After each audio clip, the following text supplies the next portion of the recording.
Noticias.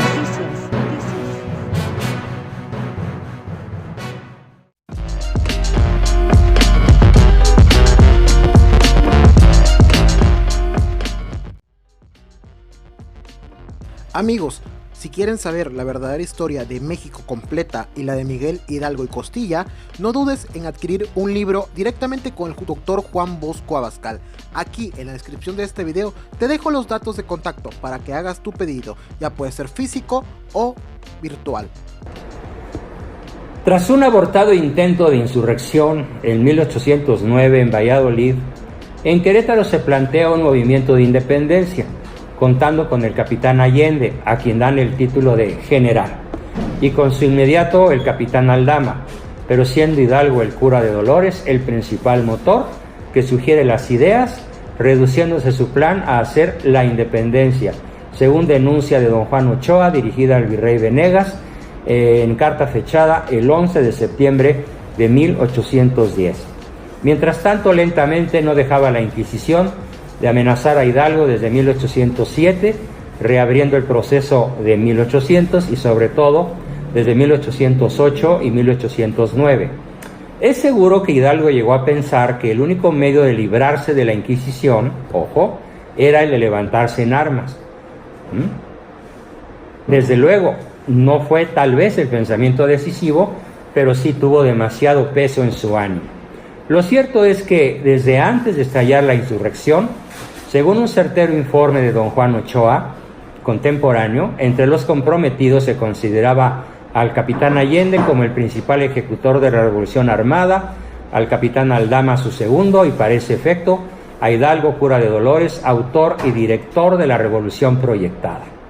Allende no se daba cuenta exacta de lo que era lo secundario de su papel, pues en carta dirigida a Hidalgo en mayo de 1810 le dice Allende a Hidalgo: ojalá tuviera yo 500 hombres del entusiasmo y brío de don amigo don Miguel, pero si mi desgracia no me los franquea, seré yo solo, ya que mis paisanos se hacen el sordo.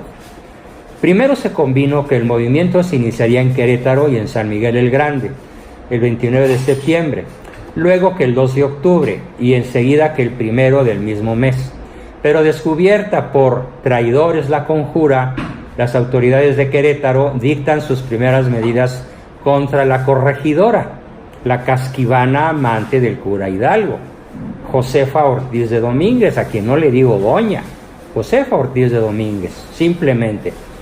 Entonces le dan aviso de ello al alcaide de la cárcel, don Ignacio Pérez, para que de inmediato emprenda el viaje a Campo Traviesa hasta San Miguel, a donde llega como a las 10 de la noche del día 15. Unas palabras sobre esta mujer que nada tiene de heroína, aunque la historia oficial así la haya declarado. Josefa Ortiz de Domínguez. Josefa Ortiz de Domínguez, María Josefa Crescencia Ortiz Telle, el cual es su nombre completo, fue pieza clave en el movimiento rebelde. Dio aviso al cura Hidalgo a través de una ventana, ya que había sido encerrada con llave por su esposo, Miguel Domínguez, para protegerla. Por aquel aviso, la madrugada del 16 de septiembre de 1810, se levanta entonces Hidalgo en armas, e Hidalgo toma la dirección de una tremenda chusma de asesinos y personas excarceladas por él mismo. Pero la corregidora Josefa tuvo también una vida de muy baja calidad moral, hay que aclararlo. Fue huérfana desde muy temprana edad, quedó a cargo de su hermana mayor, quien la apoyó para entrar al Colegio de Vizcaínas en la Ciudad de México, lugar donde conoció a Miguel Domínguez. Al morir la legítima esposa de Domínguez, se casa con Josefa y se la lleva a vivir a Querétaro, donde lo nombran corregidor, y de ahí el sobrenombre de corregidora. Por ser mujer y no participar directamente en las guerras, no podemos decir que disfrutaba de matar a sus enemigos. Como el capitán Allende estaba en un baile en la casa de un hermano, le dio la noticia al capitán Juan Aldama. A caballo con su asistente, emprende Aldama la carrera de 33,5 kilómetros de San Miguel a Dolores, directamente al curato, que estaba con sus puertas abiertas. Le da la mala nueva al cura, que le ofrece chocolate. Se arma entonces una arrebatada y confusa discusión, y de súbito el cura Hidalgo resuelve el asunto según su paranoia y su falta de buen juicio, exclamando: señores, no nos queda otro remedio que ir a matar y a coger gachupines. Y asume la jefatura democráticamente absoluta. Democráticamente porque aquel levantamiento tenía que ser popular, no militar, y absoluta porque así lo requerían las circunstancias, y el pueblo no podía oponérsele a un jefe improvisado, pero resuelto. ¿A confesarse todos y cada uno ante el peligro de muerte? No hacía falta tal cosa, porque no se iba a exponer la vida sino a matar gachupines y a quitarles cuanto se pudiera. Amanecía el día 16 de septiembre, y desde luego para engrosar filas era necesario libertar a los presos. Aun a los homicidas, claro, también a ellos, pero el cura en la cúspide de su locura los empujó al abismo. Así es que el primer grito de guerra no fue «Viva México», ni «Viva la Virgen de Guadalupe». El primer grito fue «Vamos a matar gachupines», en un momento en el cual el demonio de la revolución cambió la índole de casi todo un pueblo, porque lo fácil era y es matar, despojar y destruir. Pero a los escrupulosos había que arrastrarlos, dándoles una apariencia de bandera religiosa, por lo cual, unas horas después de haber salido de Dolores aquella chusma, ya con los expresidiarios engrosando las turbas, en el pueblo de Atotonilco, vio el cura Hidalgo una imagen de la Virgen de Guadalupe, y le vino la repentina inspiración del demonio de hacer de ella su bandera. Pero era una bandera de odio, de asesinato, de exterminio, con un grito satánico: «Viva la Virgen de Guadalupe y mueran los gachupines». Y también añadió: «Muera el mal gobierno y viva Fernando VII». ¿Cuál era el mal gobierno? Pues el gobierno de Pepe Botellas, que había impuesto en España el invasor Napoleón. Al caer la noche de ese día 16, en San Miguel el Grande, Hidalgo impidió que Allende contuviera al pueblo. Ojo, pueblo que se lanzó al saqueo, y aún más, desde lo alto de los balcones de las casas asaltadas, le gritaba a la chusma: «Cojan, hijitos, cojan, que todo es vuestro». 2 siglos después, más de 2 siglos después, Pejelopóstil, el gran Tlatoani, dice: yo ya lo consulté con la iglesia, y robar no es pecado.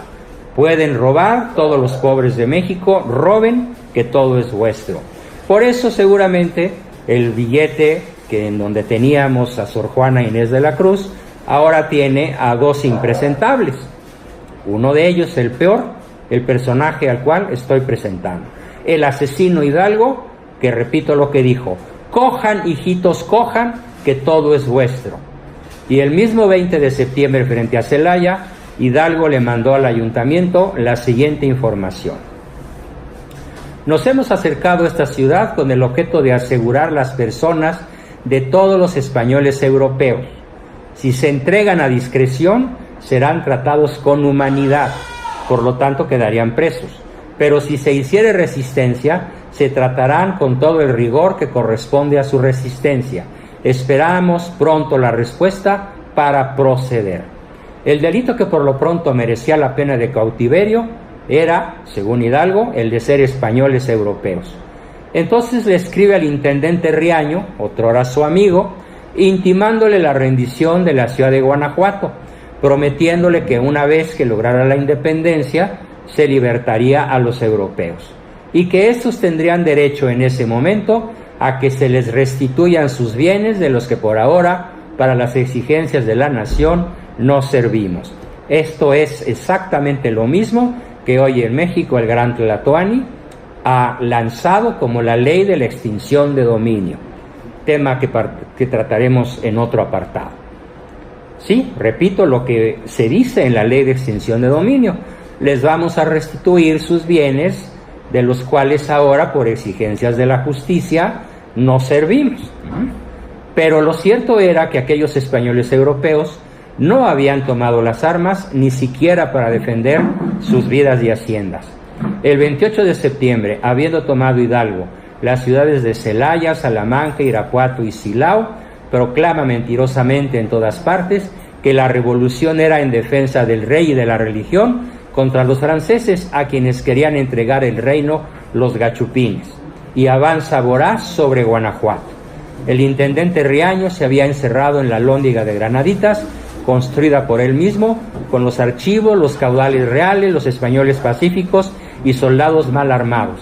Riaño no tarda en ser herido mortalmente y ya sin jefe, soldados y civiles mal se defienden, pues algunos de los civiles ondeaban banderas blancas pidiendo la paz. Pero otros se empeñan en la defensa hasta que la chusma se apodera de la Alhóndiga y dentro de ella son asesinados cruelmente 200 soldados y 105 civiles españoles, muchos de ellos por la propia mano del cura Hidalgo. Y luego afuera sobreviene incontenible el saqueo de las casas y tiendas de los españoles, de las minas y de las haciendas. Aquella lucha se prolonga hasta el día 30, hasta que se harta la chusma de Hidalgo de asesinar, robar y destruir. Dueños los insurgentes de la Alhóndiga dieron rienda suelta a su venganza. Los rendidos imploraban en vano la piedad del vencedor, pidiendo de rodillas la vida. Una gran parte de los soldados del batallón fueron asesinados. Otros escaparon quitándose el uniforme y mezclándose con la muchedumbre. Arrebatábanse los saqueadores entre sí los efectos valiosos, y la plebe de Guanajuato, astuta y perspicaz, se aprovechaba de la ignorancia de los indios para quitarles lo que habían cogido o para cambiárselo por vil precio. Tras la caída de la Alhóndiga, el saqueo se extenderá a toda la ciudad de Guanajuato y el área metropolitana, no solo por las tropas insurgentes que acompañan al cura Hidalgo, sino más bien por la multitud de gente miserable de la localidad. Entonces, en el colmo de su esquizofrenia, publica Hidalgo un bando, amenazando con la pena de muerte para los ladrones. En la Alhóndiga había corrido ya un arroyo de sangre y ya no quedaba nada digno de ser robado.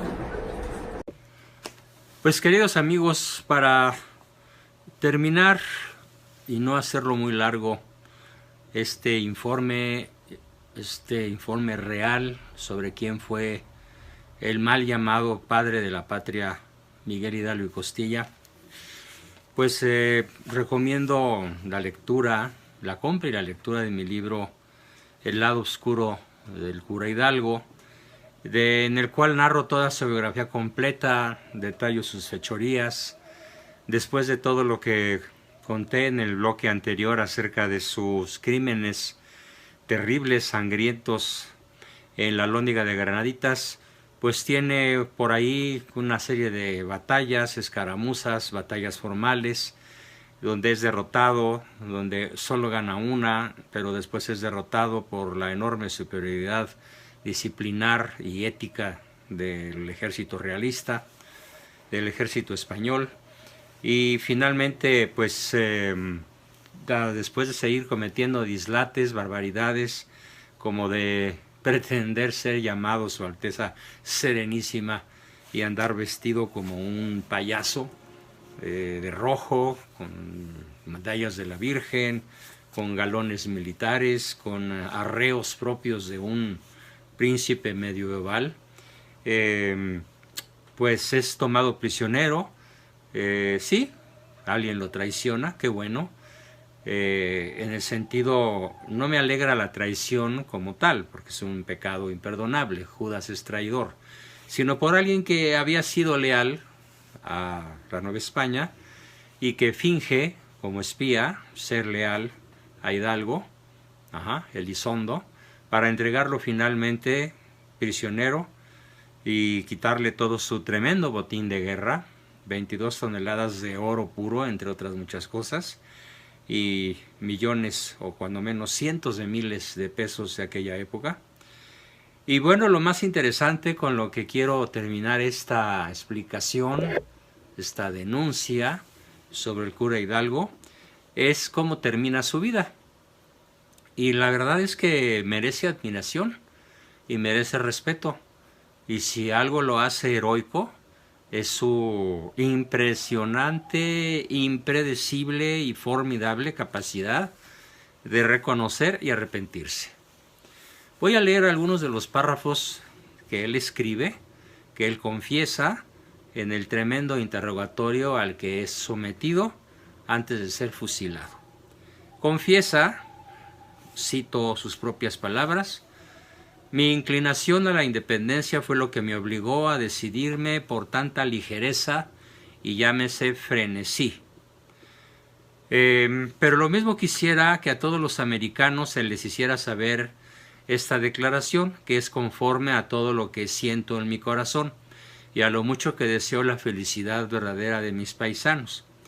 Y habiéndole preguntado el juez cómo conciliaba con la doctrina del Evangelio y con su estado eclesiástico causar la ruina del comercio, la minería, las artes y la agricultura de las partes de Nueva España por las que él cometió sus indecibles, sus impresionantes y abyectas fechorías, sus enormes crímenes contra miles de inocentes, a los cuales incluso en muchas ocasiones él personalmente ejecutó, el señor juez le siguió diciendo: ¿cómo es posible que usted concilie o cómo le hizo para conciliar con la doctrina del Evangelio y su estado eclesiástico el haber abierto la puerta a la irreligión, al estrago de las costumbres y a la exaltación de las pasiones?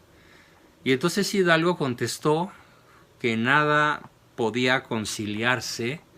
Dijo así: es verdad, reconozco que nada se puede conciliar con la doctrina del Evangelio y con mi estado, y reconozco y confieso de buena fe que mi empresa fue tan injusta como impolítica, y que ella ha acarreado males incalculables a la religión, a las costumbres y al Estado en general, y muy particularmente a esta América, tales que el gobierno más sabio y vigilante no podría repararlos en muchos años. De todo lo cual, sabiéndome responsable, pido a todos perdón y a todos los pueblos por el mal ejemplo que les he dado. Pido con firmeza y claridad que todo esto se haga del conocimiento de todo el mundo. Y para asegurar que tan necesaria y noble confesión fuera del conocimiento del mundo entero, escribió un manifiesto de su puño y letra.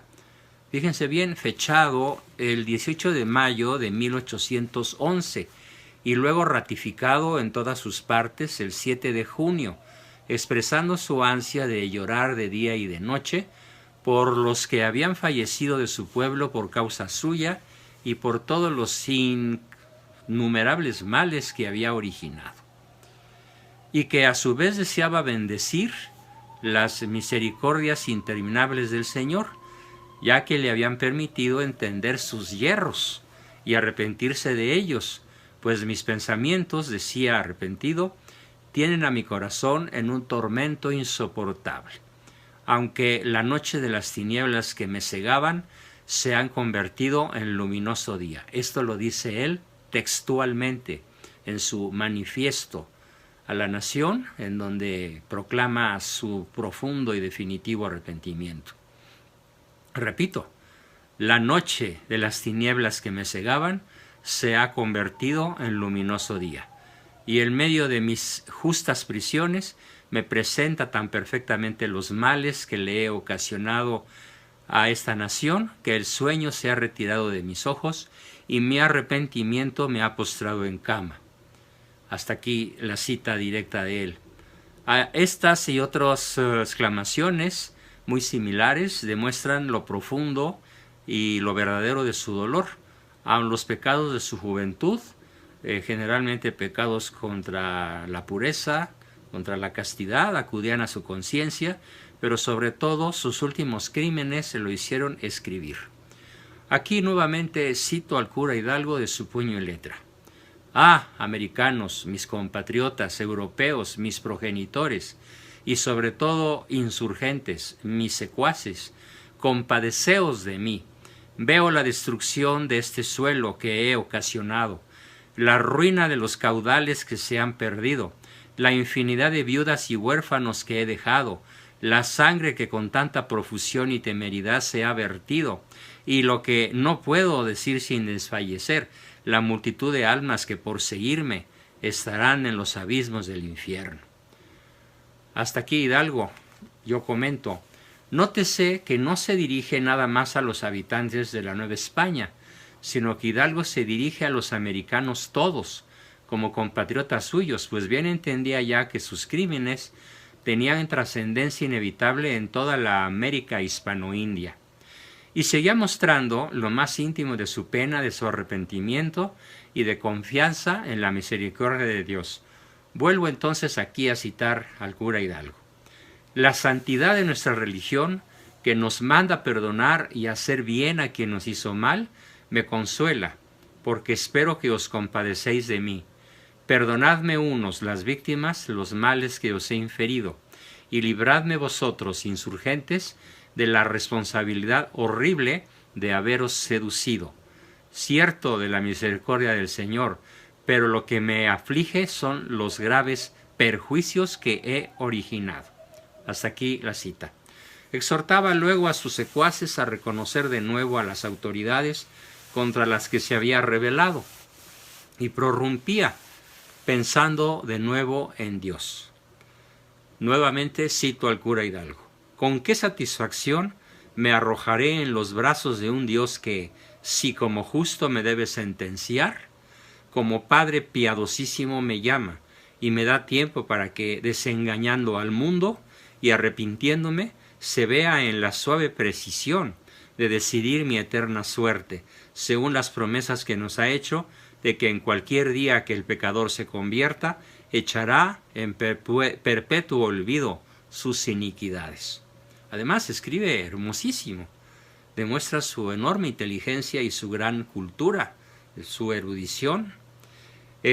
Todavía más, todo con una fe muy ortodoxa y pura y un profundo arrepentimiento, añade, lo vuelvo a citar: estas prisiones que me ligan y veo con reconocimiento, me convencen de que si Él, Dios, no me hubiera ayudado, ya habitara mi alma en los infiernos.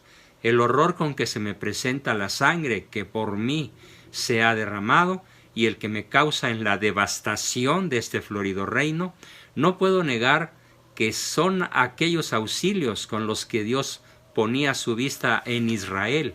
Lo malo y amargo es haberle dejado. Hasta aquí. Sigo yo. Sabe Hidalgo muy bien que si no fuera por la misericordia de Dios, por su real arrepentimiento, tendría que sufrir los tormentos del abismo. Continúo citándolo, porque son mayores las culpas con que los merecí. Si un Dios infinito en sus perfecciones toleró lo que es más que el mismo infierno, ¿por qué no he de recibir yo gustoso lo que merezco en satisfacción de su justicia?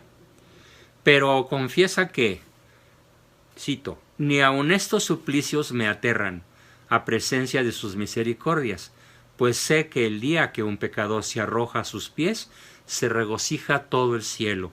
Sé que Él es el mismo que a la oveja perdida, cuando la encuentra, no la pone al arbitrio de los lobos, sino que amoroso la coloca sobre sus hombros, y que al hijo que había sido el oprobio de su familia, lo recibe con ternuras tan singulares que pueden causar emulación e envidia a sus hijos más sumisos.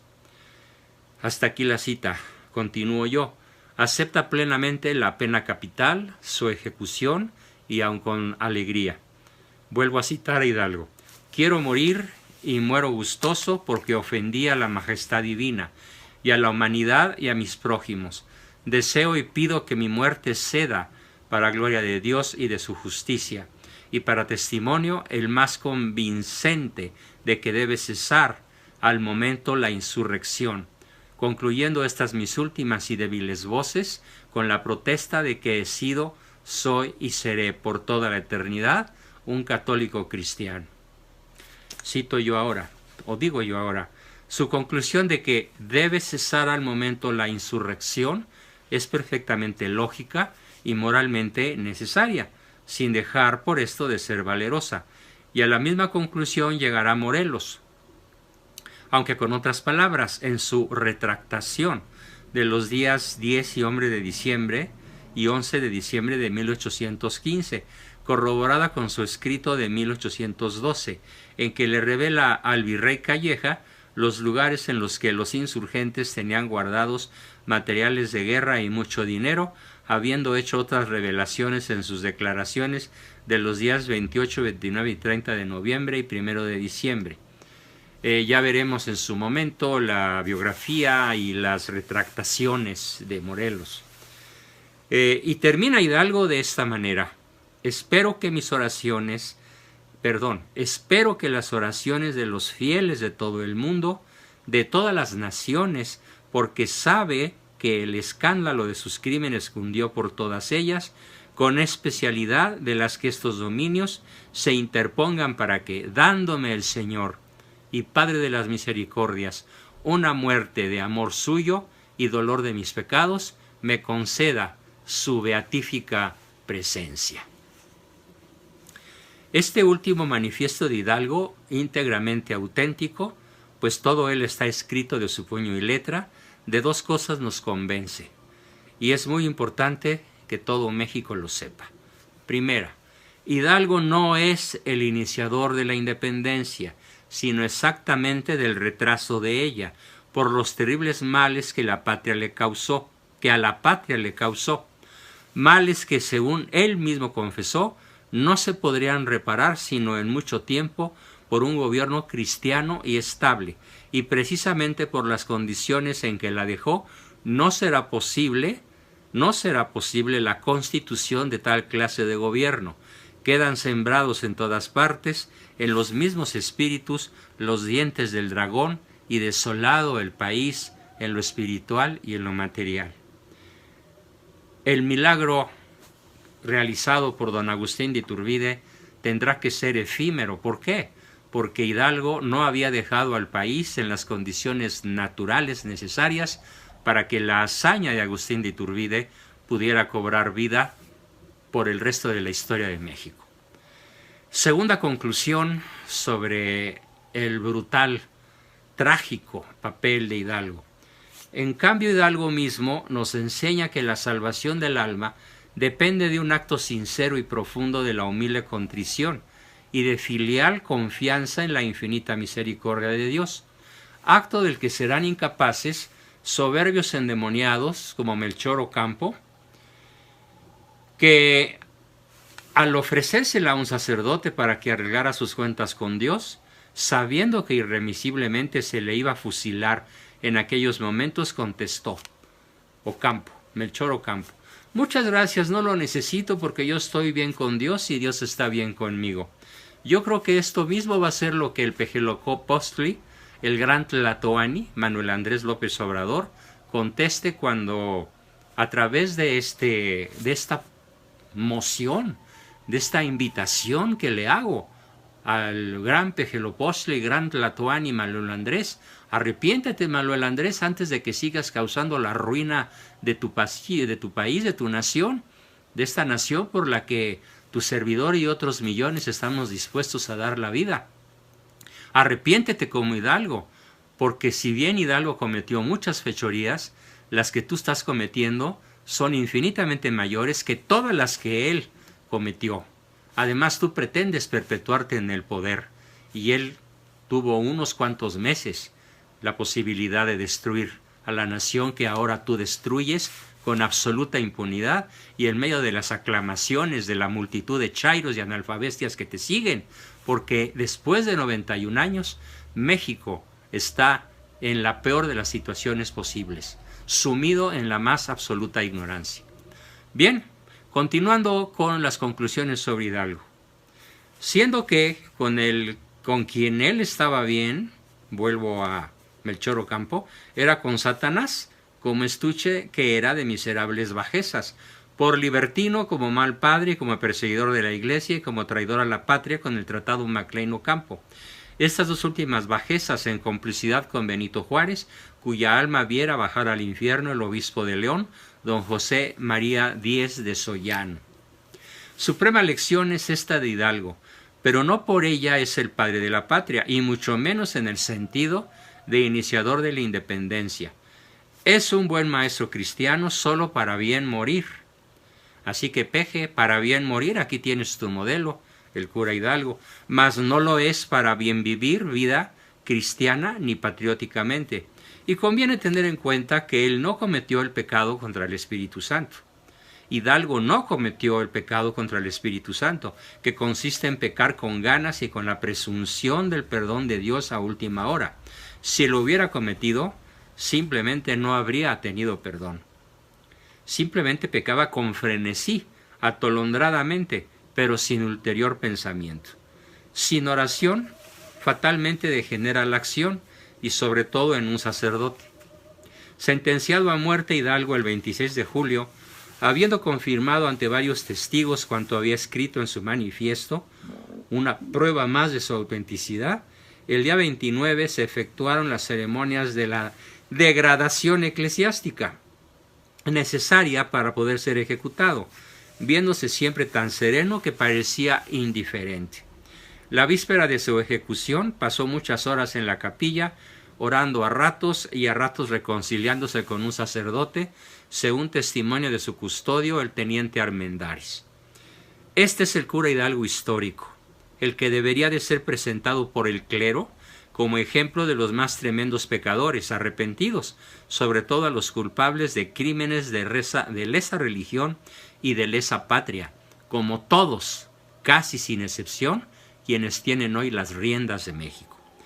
Y su proclama testamento claramente nos indica, quizás dando su alma todavía en el purgatorio 200 años después, su vivísimo deseo de tal expiación. No se sabe qué día había escrito con carbón en la pared de la capilla estas palabras: la lengua guarda el pescuezo. Con referencia a qué momentos, no se sabe, y aquel mismo día 29 escribió con carbón 2 décimas, 2 versos, dedicadas una al cabo Ortega y la otra al mallorquino Melchor Guaspe, alcaides de su prisión, que lo trataron con delicadeza. Dice así la primera poesía o primer décima: Ortega, tu crianza fina, tu índole y estilo amable, siempre te harán apreciable aun con gente peregrina. Tiene protección divina la piedad que has ejercido con un pobre desvalido que mañana va a morir y no puede retribuir ningún favor recibido. Y la segunda, mutilada no se sabe por quién ni cuándo. Melchor, tu buen corazón, ha adunado con pericia lo que pide la justicia y exige la compasión. Das consuelo al desvalido en cuanto te es permitido. Partes el postre con él y agradecido Miguel te da las gracias rendido. Maravilloso.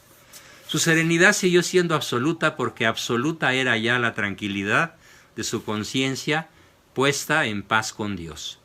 Pocas horas antes de la ejecución, el desayuno que le sirvió fue menos abundante que de ordinario y lo reclamó. Inconsciente, no, tranquilo y hasta humorista, muy bien sabía que ya iba a ser ejecutado. Cuenta el teniente Armendáriz que a la primera descarga el dolor de los disparos lo hizo retorcerse un poco, por lo que se le zafó la venda de la cabeza y nos clavó aquellos hermosos ojos que tenía. Con la segunda descarga se le rodaron unas lágrimas muy gruesas. Ni con la tercera descarga terminó su vida. Quizás sería porque los soldados temblaban como unos azogados. Era el 30 de julio de 1811.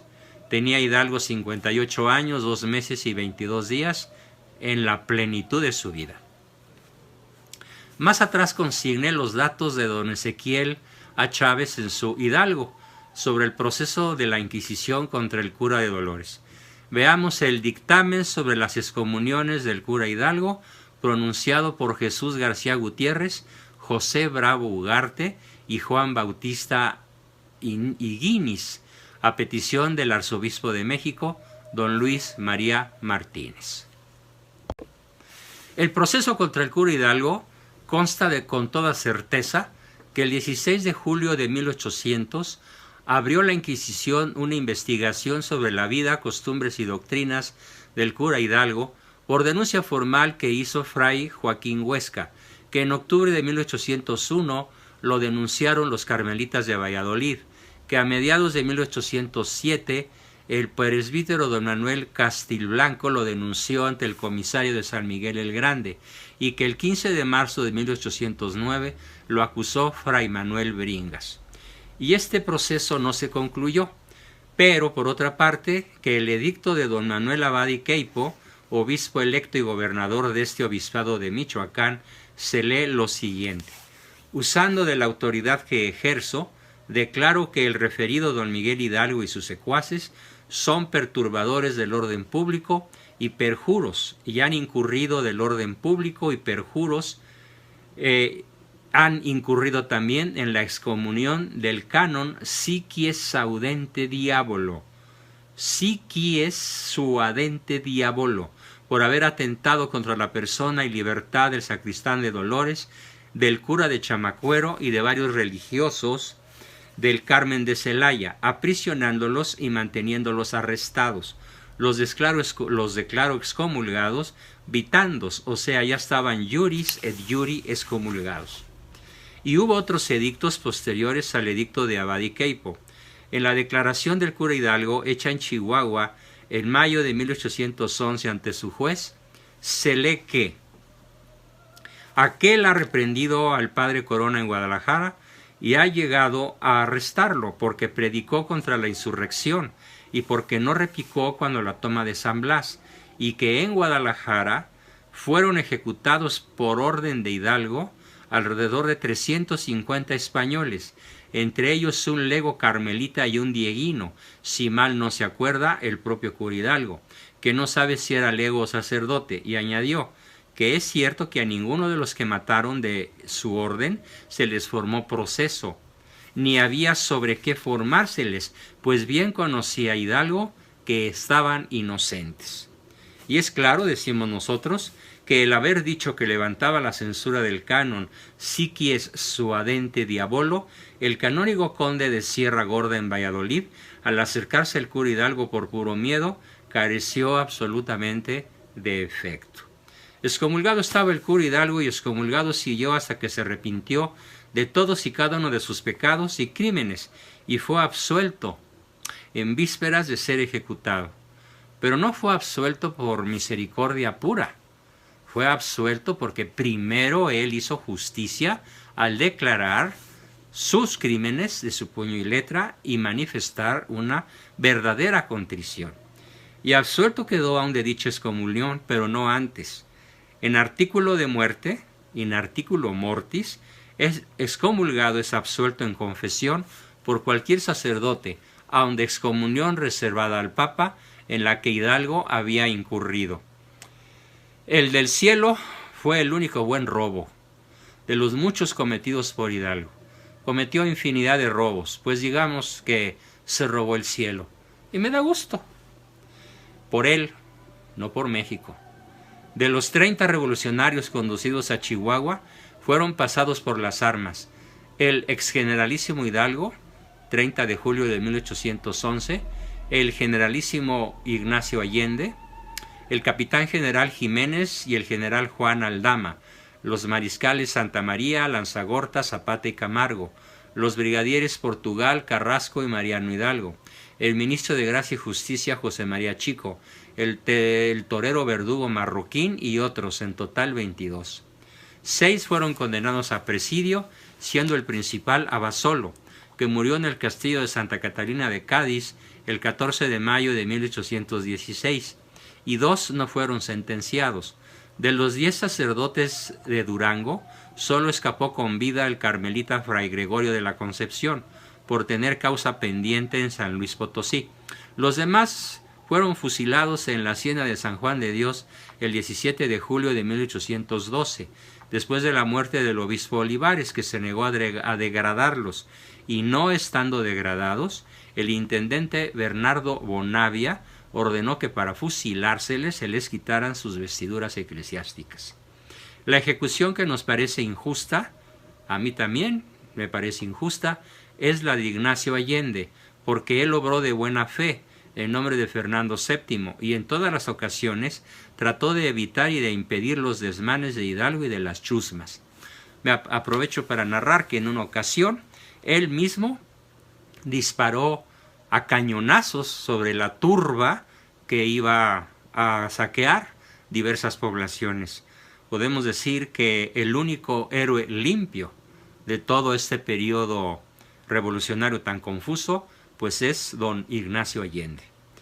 Sin embargo, por desgracia, en el momento en el que son tomados prisioneros todos los insurgentes, su propio hijo, el hijo de este gran hombre, don Ignacio Allende, cae muerto por las balas en el momento en el que los insurgentes intentan hacer resistencia.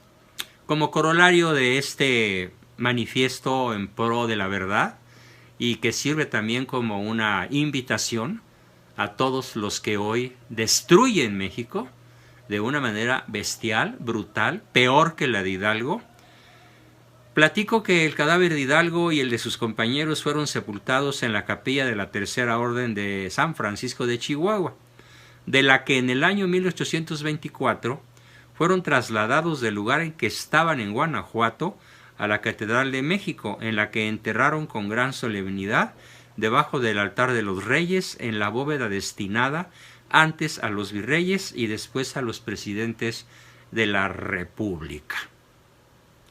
Bueno, pues con esto damos fin a mi presentación sobre la verdadera historia del cura Hidalgo. Recomiendo la lectura de algunos libros, sobre todo de los de Ezequiel A. Chávez, los de Mariano de Cárceri Didier, los de, vamos a ver, Salvador Abascal Infante, de Virginia Guedea, José María Morelos y Pavón, y sobre todo recomiendo la lectura de los libros de don Lucas Alamán en su Historia de México, tomo 2, páginas de la 194 a 195, publicadas por Editorial Yus. Bien, nos vemos en un próximo video, el cual será sobre el verdadero padre de la patria, don Agustín de Iturbide. Ya hay uno publicado, pero se tendrá que ampliar en honor a hacerle justicia.